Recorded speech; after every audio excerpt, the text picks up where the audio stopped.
Hello बच्चों, आइए आज आपको पढ़ाते हैं जैव प्रक्रम का एक टॉपिक श्वसन। आपने अभी पिछले वीडियो में देखा है पाचन और पोषण, मानव में पाचन और पोषण। तो आज देखते हैं श्वसन। सबसे पहले आप जान लीजिए पाचन और श्वसन में, डाइजेशन और रेस्पिरेशन में क्या संबंध है।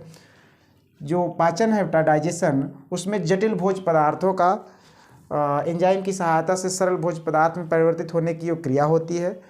और जो श्वसन है, रेस्पिरेशन, ये एक ऑक्सीकरण प्रक्रिया है जो सरल भोज्य पदार्थों को ऑक्सीजन की उपस्थिति में ऊर्जा के रूप में, एटीपी के रूप में रूपांतरित करती है।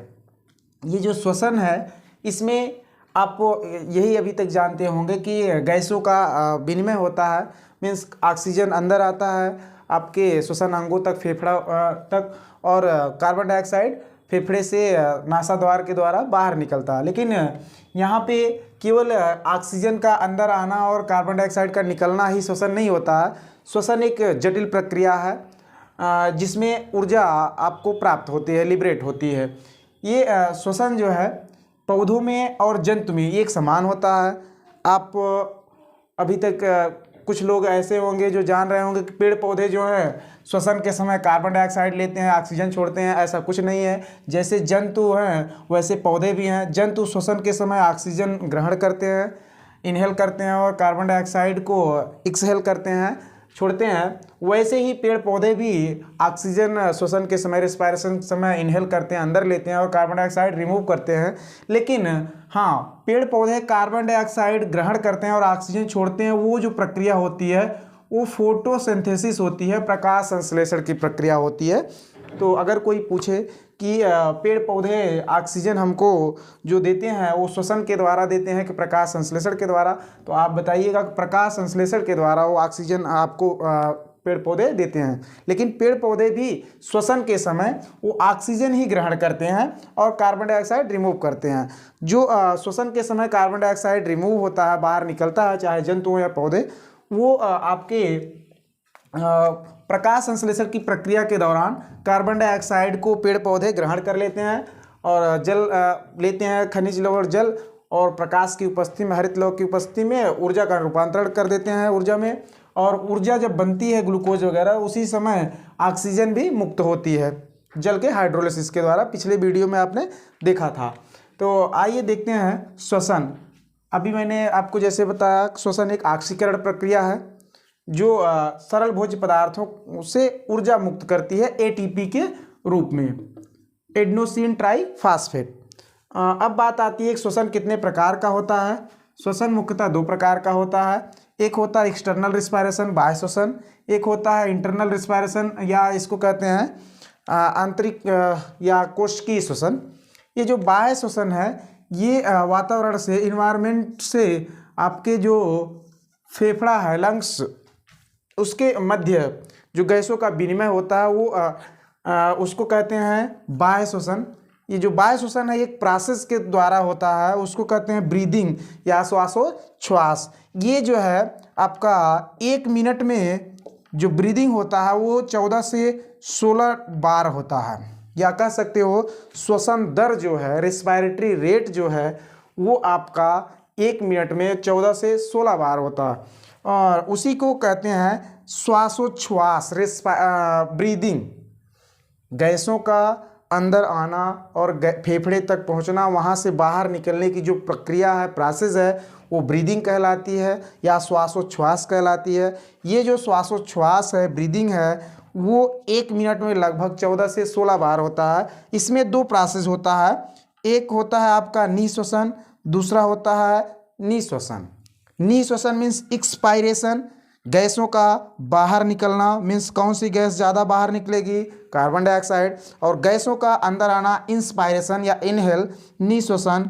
ये ऑक्सीजन इस प्रक्रिया में अंदर प्रवेश करती है। तो श्वासोच्छ्वास या बाह्य श्वसन में 2 प्रोसेस आपके निःश्वसन और निःश्वसन, एक्सपायरेशन और इंस्पायरेशन। हालांकि निःश्वसन और निःश्वसन में ढेर सारी जो गैसें हैं वो भी, जैसे नाइट्रोजन है, ऑक्सीजन, कार्बन डाइऑक्साइड और अन्य जो गैसें हैं, ये सब साथ में आती हैं और ये साथ में भी निकलती हैं, लेकिन जो गैसों का विनिमय होता है वो कार्बन डाइऑक्साइड और ऑक्सीजन का ही केवल फेफड़े में होता है। फेफड़े की जो गुहिकाएँ हैं और रुधिर की जो वाहिनियाँ हैं या वाहिकियाँ हैं, उन्हीं के मध्य ऑक्सीजन और कार्बन डाइऑक्साइड का विनिमय होता है। बाकी जो नाइट्रोजन है का और जो अन्य गैसें हैं उनका विनिमय नहीं होता है, वो पुनः उसी अवस्था में बाहर निकल जाती हैं। दूसरा है आपका आंतरिक श्वसन या कोशिकीय श्वसन। ये जो श्वसन है आपका, ये केवल कोशिका के अंदर होता है। कोशिका के अंदर जो श्वसन होगा वो दो प्रकार से होता है, एक ऑक्सीजन की उपस्थिति में होता है, एक ऑक्सीजन की अनुपस्थिति में होता है। ऑक्सीजन की उपस्थिति में जब होगा तो उसको कहेंगे वायवीय या ऑक्सी श्वसन, या इंग्लिश में बोलें तो एरोबिक रिस्पायरेशन, और दूसरा जो है एनारोबिक रिस्पायरेशन। अब ऑक्सीजन की उपस्थिति में जब भोज्य पदार्थों का ऑक्सीकरण होगा, जैसे जो कोई सिंपल फूड मटेरियल है, ये अब इसका ऑक्सीडेशन होगा तो इससे एटीपी बनेगी। इससे एटीपी जब बनेगी तो ये ऑक्सीडेशन तभी होगा जब यहाँ पे ऑक्सीजन प्रेजेंस होगा। तो जब सरल भोज्य पदार्थ ऑक्सीजन की उपस्थिति में ऑक्सीकृत होते हैं तो एटीपी के रूप में ऊर्जा प्राप्त होती है आपको। ये कोशिका के अंदर होता है, तो इसीलिए इसको कोशिकीय श्वसन कहते हैं। अब जो वायवीय श्वसन है, ये जो प्रक्रिया है ये आपके माइटोकॉन्ड्रिया, जिसको पावर हाउस कहते हैं, ऊर्जा गृह या विद्युत गृह कहते हैं कोशिका का, उसमें वायवीय या ऑक्सीय श्वसन होता है। ऑक्सीजन की उपस्थिति में होता है और जो ग्लूकोज वगैरह है, जो सरल भोज्य पदार्थ है, ग्लूकोज हो गया, अमीनो एसिड हो गया, ये सब जो सरल भोज्य पदार्थ हैं ये ऑक्सीजन की उपस्थिति में बदल जाते हैं एटीपी के रूप में और कार्बन डाइऑक्साइड जल के रूप में। तो जो माइटोकॉन्ड्रिया की इनर मेम्ब्रेन में आंतरिक भित्ति पर ऑक्सीय श्वसन या वायवीय श्वसन होता है, वो एक प्रोसेस के द्वारा होता है, चक्र के द्वारा, जिसका नाम है क्रेब्स चक्र। अब क्रेब्स चक्र जो है वो बिना ऑक्सीजन की उपस्थिति के नहीं होता और वो आपको एक ग्लूकोज से लगभग 38 एटीपी देता है, जिसमें 2 एटीपी क्रेब्स साइकिल के चलने में पूर्ण होने में लग जाता है। तो टोटल आपको एक ग्लूकोज से लगभग 36 एटीपी मिलता है। और दूसरा जब देखेंगे कोशिकीय श्वसन का दूसरा टाइप, तो उसमें आपका आता है एनारोबिक रिस्पायरेशन, जो है वो साइटोप्लाज्म में होता है, कोशिका द्रव में। जो कोशिका का तरल पदार्थ है वो उसको कहते हैं कोशिका द्रव, साइटोप्लाज्म। उसी कोशिका द्रव में होता है आपका अनाक्सीय श्वसन, मतलब ऑक्सीजन की अनुपस्थिति में जब सरल भोज्य पदार्थ का ऑक्सीकरण होता है तो वो आपका कोशिका द्रव में होता है। लेकिन जब ऑक्सीजन की अनुपस्थिति में किसी भी सरल भोज्य पदार्थ का ऑक्सीकरण होगा या दहन होगा तो उससे ऊर्जा बहुत कम मुक्त होती है। अभी आपने देखा था कि एक ग्लूकोज से लगभग 38 एटीपी मिला था, लेकिन यहाँ पे एक ग्लूकोज से लगभग 10 एटीपी मिलता है, क्योंकि ऑक्सीजन की अनुपस्थिति में होता है और ये फास्ट प्रोसेस है आपका ऊर्जा देने का, जो अनाक्सीय श्वसन है।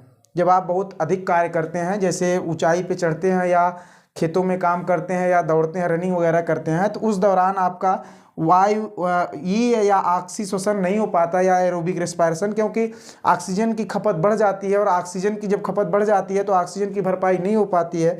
जब ऑक्सीजन की भरपाई जब नहीं होगी तो उस दौरान ऑक्सीजन की अनुपस्थिति में ही आपका सरल भोज्य पदार्थ टूटने लगता है एटीपी के रूप में। तो ऑक्सीजन जब नहीं उपस्थित रहेगा कोशिका द्रव में होगा और एक चक्र के द्वारा होगा जिसका नाम ग्लाइकोलिसिस है। और ग्लाइकोलिसिस के द्वारा जब होगा तो आपका 10 एटीपी एक ग्लूकोज से मिलेगा, लेकिन 2 एटीपी यूज हो जाता है तो आपका 8 एटीपी टोटल मिलता है आपको, जो ऊर्जा देता है। तो जो आपकी ऊर्जा की इकाई है आपके शरीर में, जो ऊर्जा आपको देती है, कार्य करने की क्षमता प्रदान करती है, वो एटीपी है, एडेनोसिन ट्राइफॉस्फेट। एडेनोसिन ट्राइफॉस्फेट जो है वो टूटती है आपका एडीपी प्लस आईपी में। एडेनोसिन ट्राइफॉस्फेट एडेनोसिन डाइफॉस्फेट में टूट करके और इनऑर्गेनिक फास्फेट में टूट जाता है, तब आपको ऊर्जा मिलती है। और फिर एडेनोसिन डाइफॉस्फेट भी एडेनोसिन मोनोफॉस्फेट में टूट करके आपको ऊर्जा देता है। तो इस तरह से आपका जो श्वसन है वो पाचन से एकदम क्लोज है, एकदम एक दूसरे के बिना ये अधूरे हैं कह सकते हैं आप। जैसे पाचन होता है तो जटिल भोज्य पदार्थ बदलते हैं सरल में, और सरल को ही ऊर्जा के रूप में बदलने का काम करता है श्वसन। अगर श्वसन नहीं होगा तो आपको ऊर्जा नहीं मिलेगा और आप कार्य नहीं कर पाएंगे। श्वसन में ऐसा नहीं है कि केवल गैस का आना और गैस का बाहर निकलना ही श्वसन होता है। ये ऊर्जा देने की एक प्रक्रिया है जिसमें आपने अभी देखा कि 2 प्रकार के हैं। अब आपको हम अगले वीडियो में पढ़ाएंगे संवहन, सर्कुलेशन।